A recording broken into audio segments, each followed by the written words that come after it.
Hello, ഇന്ന് നമുക്ക് നല്ലൊരു അടിപൊളി കോഴിക്കറിയുടെ റെസിപ്പി നോക്കിയാലോ. അതും കോഴി പൊരിച്ചെടുത്തിട്ട് ചെയ്തെടുക്കുന്ന നല്ലൊരു അടിപൊളി കോഴിക്കറിയുടെ റെസിപ്പിയാണ്. അതുപോലെ ചോറിനും പലഹാരത്തിനും നെയ്ച്ചോറിനൊക്കെ ഒരു നല്ലൊരു ബെസ്റ്റ് കോമ്പിനേഷൻ കൂടിയാണ്. അപ്പോൾ ഇനി നമുക്ക് നേരെ വീഡിയോയിലോട്ട് പോവാം. അതിന് മുമ്പായി നിങ്ങൾ എൻ്റെ ചാനൽ ആദ്യമായിട്ടാണ് കാണുന്നതെങ്കിൽ പ്ലീസ് ഇപ്പം തന്നെ സബ്സ്ക്രൈബ് ചെയ്ത് വെച്ചേക്കൂ. ഇനി നമുക്ക് നേരെ വീഡിയോയിലോട്ട് പോവാം. ഞാനിവിടെ കോഴി പൊരിക്കുന്നതിനായിട്ട് 1.5 ടേബിൾ സ്പൂണോളം കോൺഫ്ലവർ പൊടിയും 1 ടേബിൾ സ്പൂണോളം മൈദയും 1 ടീസ്പൂണോളം കാശ്മീരി ചില്ലിപ്പൊടിയും ആവശ്യത്തിനുള്ള ഉപ്പും അതുപോലെ 1 ടീസ്പൂണോളം ചിക്കൻ മസാലപ്പൊടിയും ചേർത്ത് കൊടുത്തിട്ടുണ്ട്. ഇനി ഇത് നല്ലപോലെ ഒന്ന് മിക്സ് ചെയ്ത് കൊടുക്കാം. ഇനി ഇതിലേക്ക് വേണ്ടത് ഒരു മുട്ടയാണ്. അതും കൂടി ഒന്ന് പൊട്ടിച്ചൊഴിച്ച് കൊടുത്തിട്ട് നല്ലപോലെ ഒന്ന് മിക്സ് ചെയ്തെടുത്തിട്ട് ഒരു പേസ്റ്റ് രൂപത്തിലാക്കി എടുക്കാം. ഇനി ഇതിലേക്ക് ഞാനിവിടെ ഇട്ട് കൊടുക്കുന്നത് നേരത്തെ കഴുകി മാറ്റി വെച്ച 1.5 കിലോ ചിക്കനാണ് ഞാനിവിടെ ഇതിലേക്ക് ഇട്ട് കൊടുക്കുന്നത്. അതുകൂടി ഒന്ന് ഇട്ട് കൊടുത്തിട്ട് നല്ലപോലെ ഒന്ന് മസാല ഒന്ന് തേച്ച് പിടിപ്പിച്ചിട്ട് ഒരു 10 മിനിറ്റ് നേരം ഒന്ന് റെസ്റ്റ് ചെയ്യാനായിട്ട് മാറ്റി വെച്ച് കൊടുക്കാം. എന്നിട്ട് ഒരു 10 മിനിറ്റ് നേരം കഴിഞ്ഞിട്ട് ചൂടായ എണ്ണയിലേക്കൊന്ന് ഇത് ഓരോന്നായിട്ടൊന്ന് ഇട്ട് കൊടുക്കാം. 2 സൈഡും തിരിച്ചും മറിച്ചും ഇട്ട് കൊടുത്തിട്ട് നല്ലപോലെ ഒന്ന് പൊരിച്ചെടുക്കാം. ഇനി ഇതിലേക്ക് ആവശ്യമായ മസാലയൊന്ന് റെഡിയാക്കി എടുക്കാം. അതിനൊരു പാത്രം എടുത്തിട്ട് ഈ എണ്ണ തന്നെ അതിലേക്കൊന്ന് ഒഴിച്ചു കൊടുക്കാം. എന്നിട്ട് അതിലേക്ക് 1 ടീസ്പൂണ് പെരിഞ്ചീരകം കൂടി ഇട്ട് കൊടുത്തിട്ട് ഞാനിവിടെ 4 സവോള നൈസായിട്ട് അരിഞ്ഞതാണ് ഇട്ട് കൊടുക്കുന്നത്.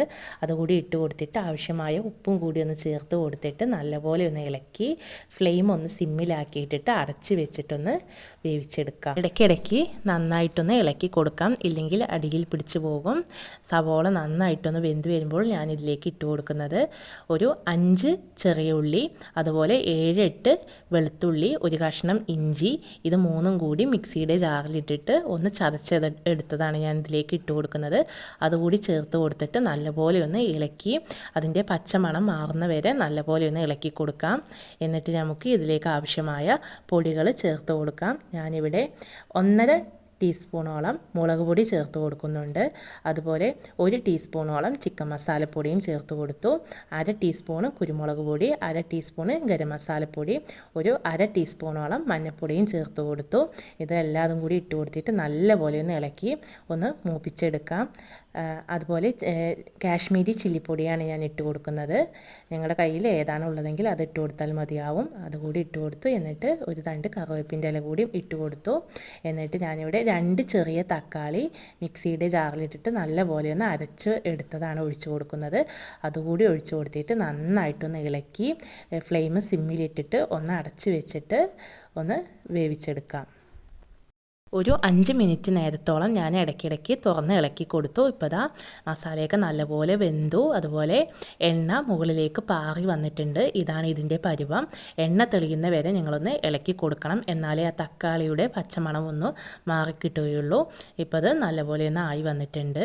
ഇനി നമുക്ക് ഇതിലേക്ക് ഒരു ഗ്ലാസ് ചെറു ചൂടുവെള്ളം കൂടി ഒന്ന് ഒഴിച്ചു കൊടുക്കാം. അതുകൂടി ഒഴിച്ചു കൊടുത്തിട്ട് ഒന്ന് ഫ്ലെയിം കൂട്ടി വെച്ചിട്ട് അടച്ച് വെച്ചിട്ടൊന്ന് തിളയ്ക്കാൻ വേണ്ടിയിട്ട് ഒരു 5 മിനിറ്റ് നേരം ഒന്ന് തിളയ്ക്കാൻ വേണ്ടിയിട്ട് വെച്ച് കൊടുക്കാം.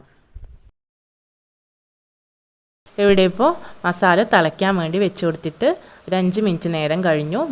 നല്ലപോലെ ഒന്ന് കുറുകി വന്നിട്ടുണ്ട്. ഇതാണ് ഇതിൻ്റെ പരുവം. ഇനി ഇതിലേക്ക് നമ്മൾ നേരത്തെ വറുത്ത് മാറ്റി വെച്ച ചിക്കനും കൂടി ഇട്ട് കൊടുത്തിട്ട് നല്ലപോലെ ഒന്ന് ഇളക്കി കൊടുത്തിട്ട് ഫ്ലെയിം സിമ്മിലിട്ടിട്ട് വീണ്ടും അടച്ച് വെച്ച് ഒരു 5 മിനിറ്റ് നേരം ഒന്നും കൂടി ഒന്ന് വെയിറ്റ് ചെയ്യാം. നല്ലപോലെ ഈ മസാലകളൊക്കെ ഒന്ന് ഈ ചിക്കനിലേക്കൊന്ന് പിടിച്ച് കിട്ടാൻ വേണ്ടിയിട്ടാണ് അങ്ങനെ ചെയ്യുന്നത്. അതുവരെ ഒന്ന് വെയിറ്റ് ചെയ്യാം. അവസാനമായി ഞാൻ അതിലേക്ക് ഒരു പിടി മല്ലിയില കൂടി ചേർത്ത് കൊടുക്കുന്നുണ്ട്. ഇപ്പോൾ നമ്മുടെ അടിപൊളി സൂപ്പർ ടേസ്റ്റി ആയിട്ടുള്ള ചിക്കൻ കറി റെഡി ആയിട്ടുണ്ട്. നിങ്ങൾ ഇതുവരെ ചിക്കൻ കറി ഇങ്ങനെ വെച്ചിട്ടില്ലെങ്കിൽ ഉറപ്പായി ഒന്ന് ചെയ്ത് നോക്കൂ, നിങ്ങൾക്ക് എല്ലാവർക്കും ഇഷ്ടമാവും. അതുപോലെ എൻ്റെ ചാനൽ ഇതുവരെ സബ്സ്ക്രൈബ് ചെയ്തില്ലെങ്കിൽ ഇപ്പോൾ തന്നെ സബ്സ്ക്രൈബും കൂടി ചെയ്ത് വെച്ചേക്കൂ. അപ്പോൾ ഇനി നല്ല നല്ല വീഡിയോസായിട്ട് വീണ്ടും കാണാം. അതുവരേക്കും